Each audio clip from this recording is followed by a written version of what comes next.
O bakit hindi pumatay ng tao? Ano sabi niya? Ibigay daw kay Apple Nieto. Ibigay mo, bibigay ko tong Apple na to kay Apple Nieto. Isubo mo yan kay Joel Chua. Mainit siya kay Joel Chua Kasi si Joel Chua, yung nangunguna po doon sa hearing ng good government, mga kababayan. At yun po ay tungkol sa confidential funds.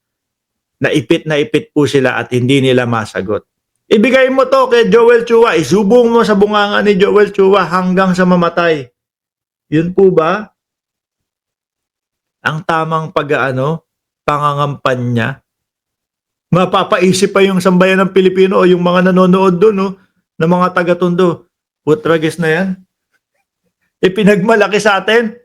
Gustong pumatay ng tao.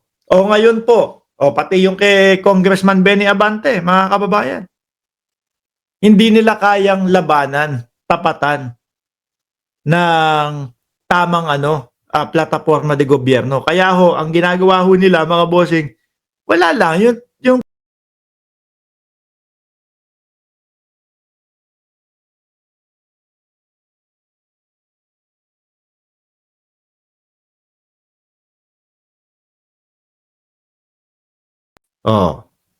hindi magandang lumaban, mga bossing. Sabi ni Ma'am Eva Punzalan, criminal mind ni si Sara Lage. Oo. Kaya nga yung iba, mga boss chief mo, sir, napapaisip, ano ba tong vice presidente natin? Parang may sapak. Sa lahat na lang ng press conference, pagputol ng ulo. Pagputol ng ulo ni Pangulong Bongbong Marcos. Nasisira yung mga nasasamahan. Eto, yung restback po nung anak ni Congressman Benny Abante, mga bossing. Talagang nirestbackan sila. At na-real talk sila dito, mga kababayan.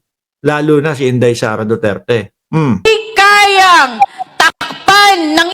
Ayan. Diba? Ito, pakinggan nyo, mga kababayan. Real talk to. Masakit magsalita, pero yun yung katotohanan.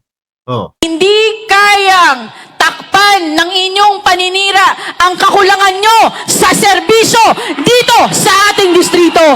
Ayan, na-real talk kayo. Hindi puro paninira lang naman po ang mga ibinabato nila, mga kababayan, mga boss chief amo, sir. No?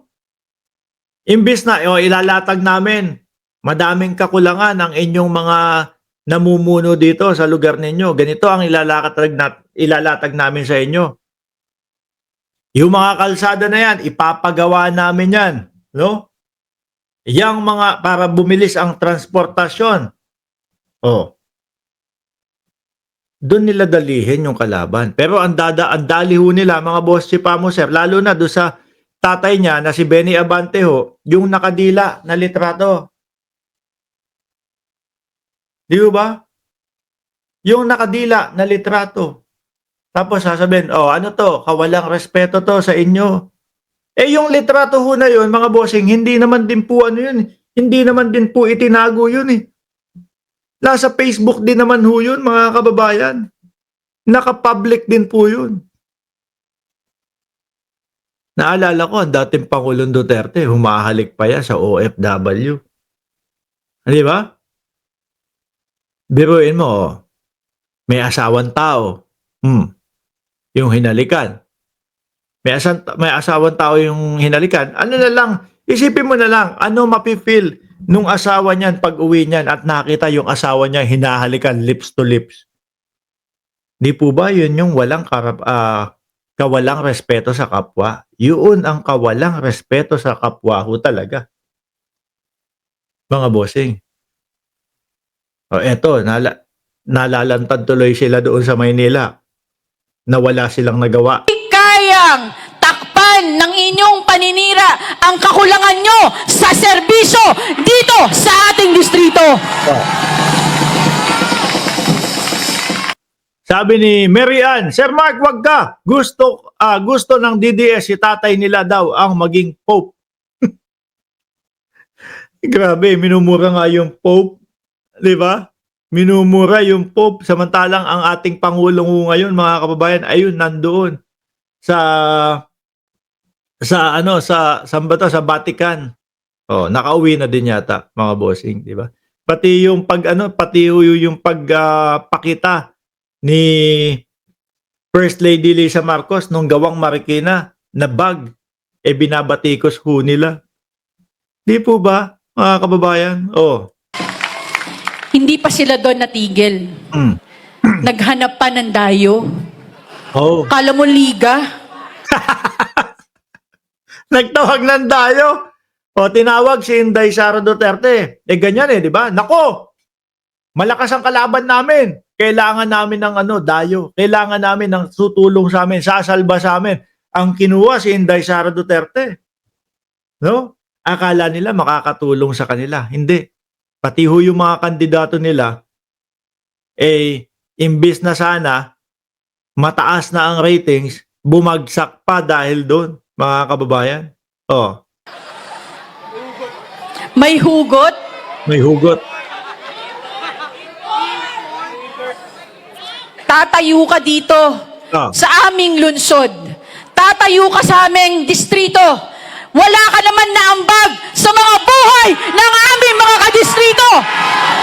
Nako, Sara, wala naman pala ikaw naambag doon sa buhay ng mga kadistrito nila No? Tapos ang style pa manira lang. Ganun lang. Ang babaw ho kasi ng Ang babaw ho kung paano sila mangampanya, mga bossing. No? Sa tanang buhay ko ho, 40 anyos na ako. Mga kababayan. Simula po mga 7 taon, 8 taong gulang ako. Mayor Limpa versus Erap Estrada, yung mga ganyang time pa ho. Lahat po yun, nakikita ko, plataforma de gobyerno, yung mga ibinabato, yung mga naririnig ko Pero ang pinakapangit po na mga ampanya na nakita ko, eto po, yung kay Inday Sara Duterte. Import pa yan Import pa. Nako, gising ang sambayan ng Pilipino doon sa ganyang mga estilo ng pangangampanya. At hindi uubra yung mga ganyang pangangampanya. Pwede yung mga nandiyan pa din manalo pa din mga boss chief sir. Pero ikaw mismo natatakbo sa pagka-presidente. Nako. Malabo. Dahil nakikita ho ng sambayan ng Pilipino kung gaano kababaw at wala naman talagang ibubuga sa pagka-presidente. Di ba? Para bastusin, para siraan ang aming congressman naglilingkod ng tapat at totoo na walang pinipiling panahon. Di ba?